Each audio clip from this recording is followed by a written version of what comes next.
Thank you all. Thank you, A-Bears, for the invitation, and I'll do my best to get through this pretty quick so we can have some questions and have an enjoyable dinner. I just want to run through a few examples of our farm, some innovation that we've put in place and probably the pitfalls and probably end up with some of the issues that I think are going to determine innovation adoption and where I think the future might be. The farm, as Brian said, is 5,000 hectares and it's operated by my brother. I'd just like to thank my brother. He's at home doing all the work while I swan off around and do these fun things. But we do try to be profitable by looking after where we farm. We've farmed in that area since 1959 and we've had the full gamut. We've had the sheep, we've had cattle, we've had cropping, we've had no-till, we've been back into conventional farming and now you'll see where we are shortly.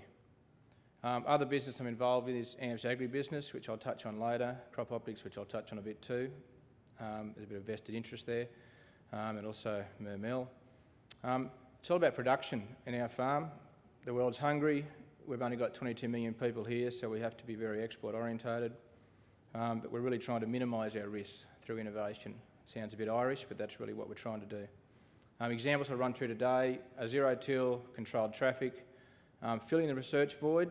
We've heard it all day. I don't know when they're going to get it, but we need to spend money on R&D and E very quickly. Technology with the weed seeker, which is something we use on our farm and we also distribute, and business structures. Now, and I think the main thing in innovation is really recognising usually the biggest restriction is between your ears.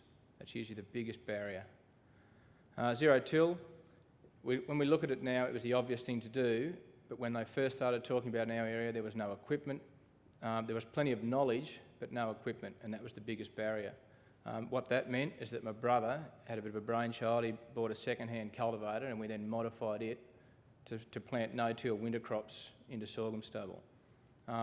It really became down to the can-do attitude of wanting to change.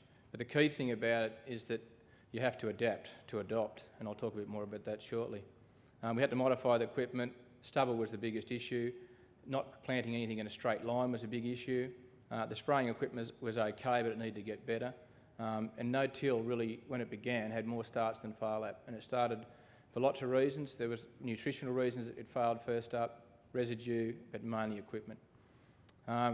We pretty quickly worked out that farming moisture was the key to yield, and that's really what we do. Yield's the key to profit. But really we found that less we do with our soil, the better we got. So in essence, we became council workers. That's just an example. I was really disappointed that Kim put up a tractor because I wanted to have the first tractor slide all day. So there we go, there's a tractor for those who are interested in tractors. But that's sorghum stubble. So that was the issue we had to plant back into. And that was one of the biggest restrictions. This is an example of planting into corn stubble. We thought we were really clever, and you talk about innovation. We were planting wheat in this case, and then we went to a legume after that. We put wheat back into corn stubble. Thought that was a really good idea. That led to fusarium head blight in Durum.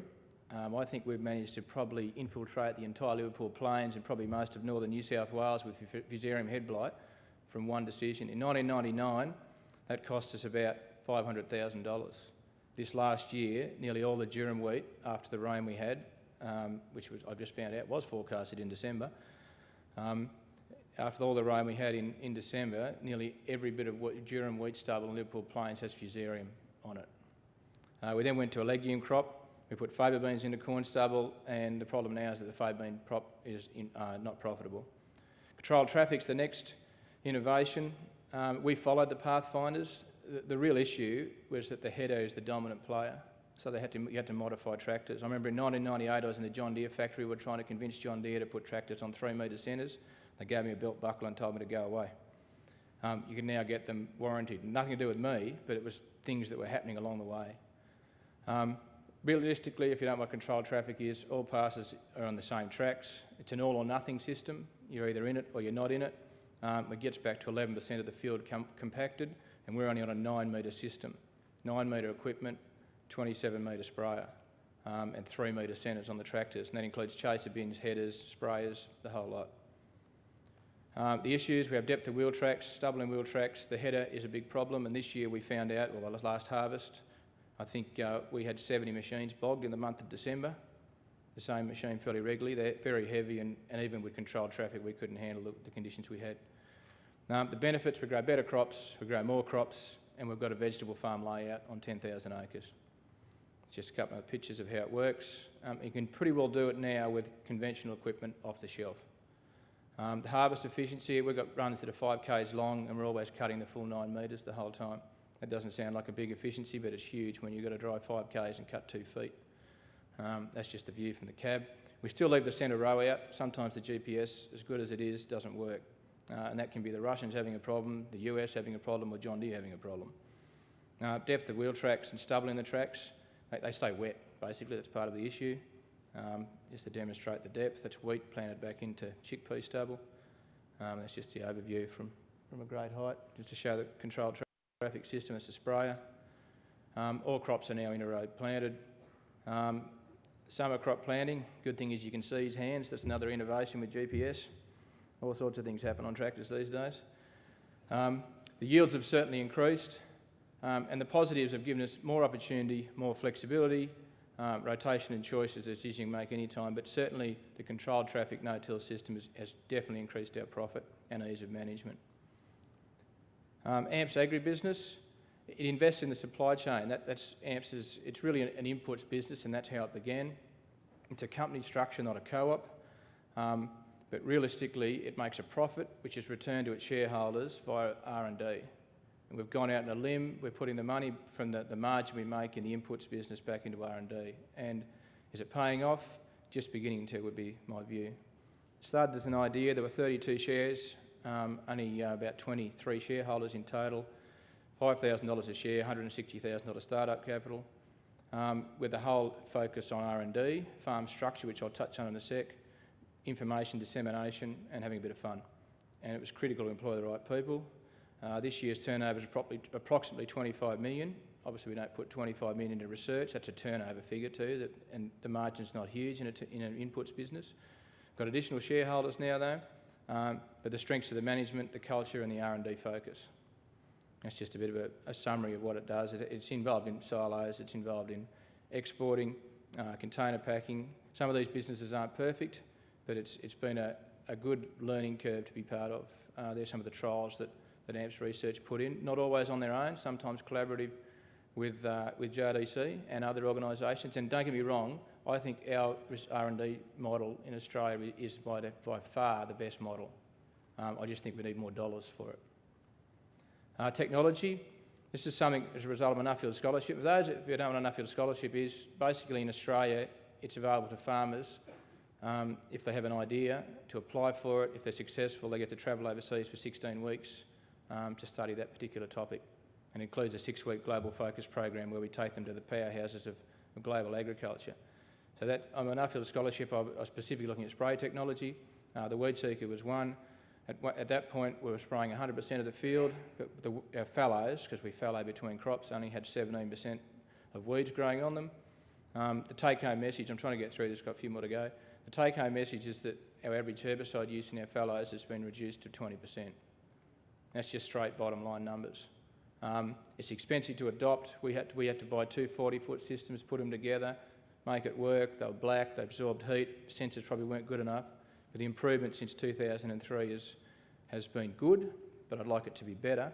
And I have a view and a vision that one day, that's your mobile phone, the camera in that, guess how much they are? 5 cents for the camera in your phone. I have a view, and these cost about the same as a weed seeker sensor. I'm hoping a weed seeker sensor will be about a quarter of the cost of these and be about that big. I think that will be quite an innovation. Why do we do it? The whole idea was to reduce herbicide usage, but the main thing was to protect the life of glyphosate and also use the right herbicide for hard-to-kill weeds.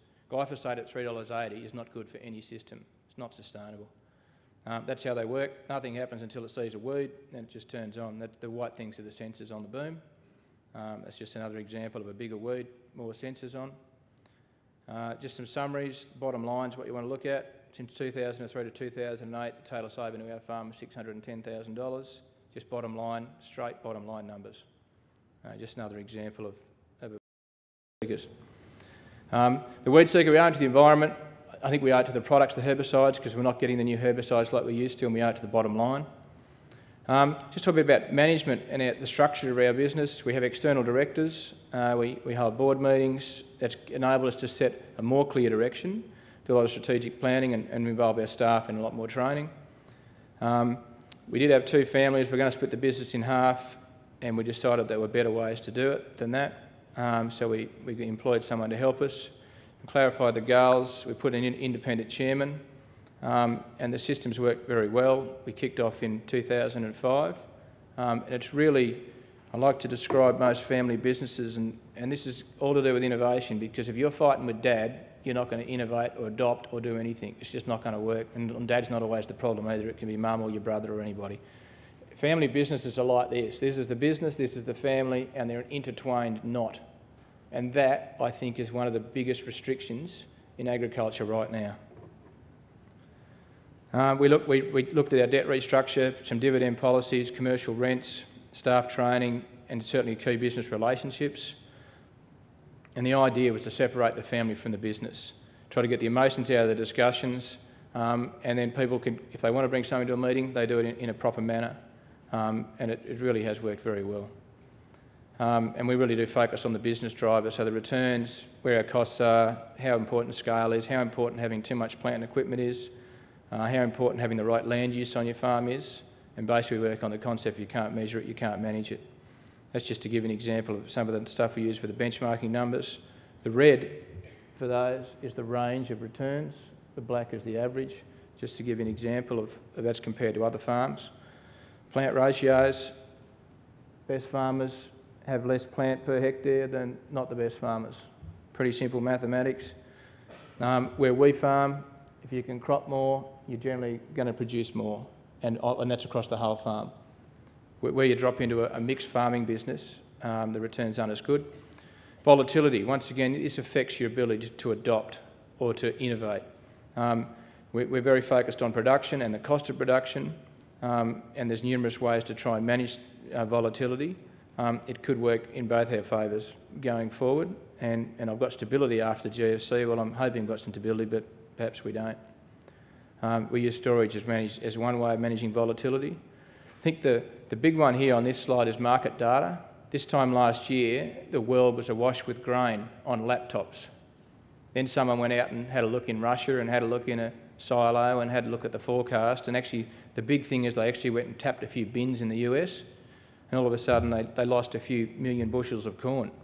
And the price virtually, well, it didn't double, but it went up by 30% in a period of 20 days. And we're going to have more and more of that. So it affects the whole farm business and its ability to either adopt or to innovate or to actually even to function. Future risks, well, research, development and extension has been touched on today. Government intervention, I'm nearly over governments, to be honest with you, and you've got an election promise which was quite clear, and now the rules have changed. Now, if we're going to have carbon, it's all in. I don't want the government selling my offsets to someone else. I don't think that's appropriate. So if we're going to be in, everything's got to be in. We can't be half in, it's got to be the full bore, and quite frankly, we produce 1.4% of global emissions. Every slide the international speakers put up today have got Australia on the map, but there's nothing going on there. We don't rate. And if we think we're going to change the world with 1.4% of the global emissions, well, I'll stand stuffing.